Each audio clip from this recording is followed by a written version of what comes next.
Myriam Laribi, je suis journaliste. Je me suis rendue ce 19 février au Quai d'Orsay pour le point presse de la diplomatie française. Pour ceux qui me connaissent, vous savez que j'ai l'habitude d'y aller. Euh, J'y suis allée cette fois pour l'agence Média Palestine, média consacré à l'actualité palestinienne, comme son nom l'indique, et pour lequel je travaille à temps partiel depuis peu. Ce jeudi, donc, j'ai échangé avec le porte-parole sur deux sujets d'actualité.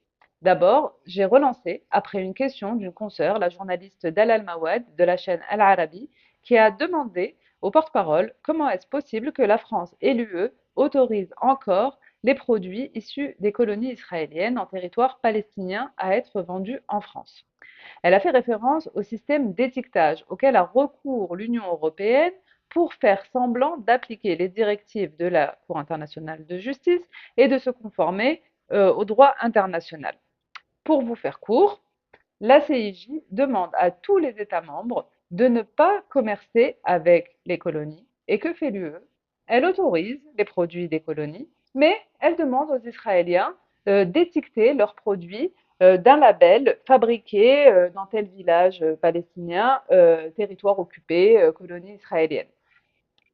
Ce que les Israéliens et leurs complices importateurs en France ne respectent absolument pas. J'ai enquêté d'ailleurs durant toute l'année dernière avec une consoeur Martha Vidal et nous avons publié plusieurs articles, dont un dans le Monde diplomatique, sur les vins importés comme Made in Israël en France, alors qu'ils viennent des terres volées aux Palestiniens et d'où les Palestiniens ont été expulsés manu militari dans une extrême violence. Dalal a donc demandé pourquoi ne pas interdire les produits des colonies conformément aux recommandations de la Cour internationale de justice.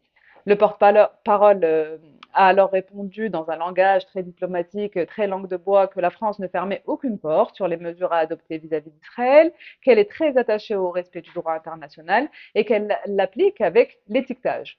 Dalal a insisté pour dire que ce n'était absolument pas ce que préconisait la CIJ dans son avis de 2024 que la France a ratifié.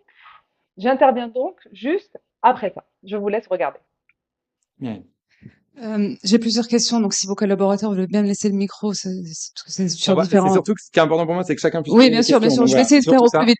Reprendre ce que vient de vous demander Dalal par rapport à l'étiquetage. Elle a posé la question très clairement, c'est-à-dire laisser le choix aux consommateurs de consommer ou pas des produits des colonies. Moi, j'ai eu l'occasion d'écrire pour le Monde diplomatique une très longue enquête sur les vins israéliens des colonies importés en France, comme si on manquait de vin hein, ici.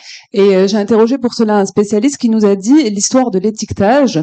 C'est comme si on importait des produits fabriqués avec le travail d'enfant et qu'on laissait le choix aux consommateurs de consommer un produit qui a été fabriqué par le travail d'enfant. C'est exactement la même chose. Donc, quid de cette hypocrisie qui consiste à autoriser les produits des colonies et de dire non mais il faut marquer que c'est des colonies. C'est comme si on marquait réaliser avec le Bien travail pris votre d'enfant. point. Bien, Pardon? bien pris votre point. Je vais refaire la même disons, réponse que j'ai faite à Dalal tout à l'heure. Donc c'est voilà, notre application du droit international est pleine et entière dans le cadre à la fois de la résolution que nous avons votée sur la base de l'avis de la CIJ du 19 juillet 2024.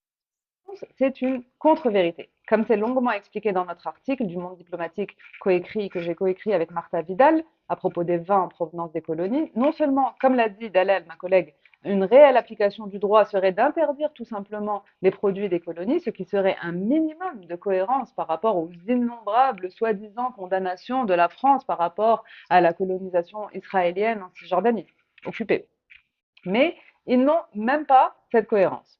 Et en plus, ils savent parfaitement que les Israéliens ne respectent absolument pas l'étiquetage. Ils ne respectent même pas cette petite mesurette qu'on leur demande et ils vendent leurs produits issus des colonies sur le marché français avec le label Made in Israel en toute impunité, comme c'est toujours le cas dès qu'il s'agit d'Israël, c'est l'impunité la plus totale. Maintenant, autre dossier. J'ai interrogé le porte-parole sur la saga du mensonge à propos de Francesca Albanese, rapporteure spéciale de l'ONU sur les territoires palestiniens, affaire sur laquelle nous avons publié un long article la semaine dernière sur l'agence Média Palestine. La diplomatie française persiste à nier que le ministre Jean-Noël Barrot a repris à son compte une fake news de la députée pro-israélienne Caroline Yadan, attribuant à la rapporteure spéciale des Nations Unies des propos qu'elle n'a pas tenus. Voici mon échange avec lui. Ok.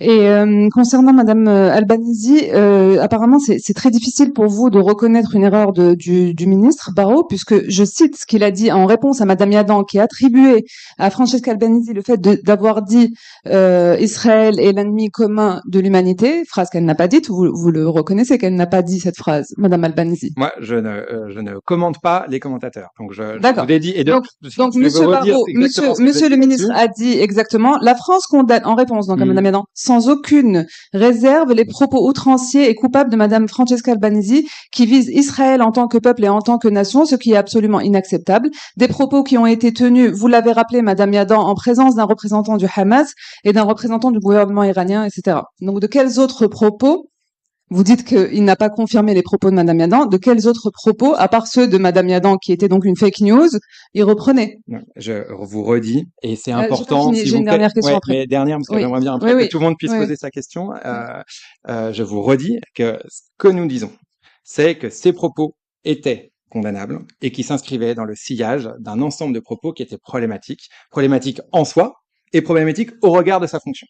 Et que c'est pour cela que nous avons pris ces positions, qui est une position par ailleurs Donc, constante, qui revient déjà dès avril 2025, sur lesquelles nous avions des doutes sur la capacité ou pas qu'elle puisse être reconduite dans ces fonctions-là. ouais, donc c'est difficile de reconnaître une erreur. Mais vous avez donc vous-même publié pas moins de 12 tweets en déterrant des propos de Madame Albanese qui datent de 2014, des choses que vous interprétez, vous lui reprochez d'avoir voulu contextualiser l'attaque du 7 octobre, de ne pas penser comme vous. En gros, je ne vais pas aller dans des détails parce qu'il faut faire vite pour laisser Ouais, parler mes collègues, merci. mais vous avez longuement développé. Qu'est-ce qui distingue votre travail de celui de n'importe quel porte-parole de l'État israélien ou de Monsieur Netanyahou? Et est-ce que vous assumez un virage clairement pro-israélien avec ce trade? Je ne vous ai jamais vu faire un trade sur les propos de Netanyahou ou de Smotrich ou de Ben Gvir qui appellent au nettoyage ethnique et au génocide des Palestiniens. Je crois pas qu'il faille comparer des threads ou des threads. Moi, je défends la politique étrangère du ministère des Affaires étrangères français et qui n'a pas besoin d'être comparée à la politique étrangère d'autres États. Nous avons nos intérêts. Et la boussole du ministre et de ce gouvernement, c'est la défense de la sécurité des Françaises et des Français. Et c'est ça que nous essayons de faire tous les jours. Et je viens vous répondre exactement pour essayer de nous défendre au mieux et expliquer pourquoi nous prenons ces positions. Vous l'avez compris, c'est compliqué pour eux d'admettre une erreur. Ils persistent et signent. Ils demanderont la démission de Madame Albanese lors du prochain Conseil des droits de l'homme de l'ONU. D'ailleurs, Sébastien Lecornu, Premier ministre, l'a confirmé hier soir au dîner du CRIP. En attendant, c'est impossible de répondre à tous les propos tronqués ou déformés attribués à Francesca Albanese dans le but de l'intimider et puis de la faire partir de son poste.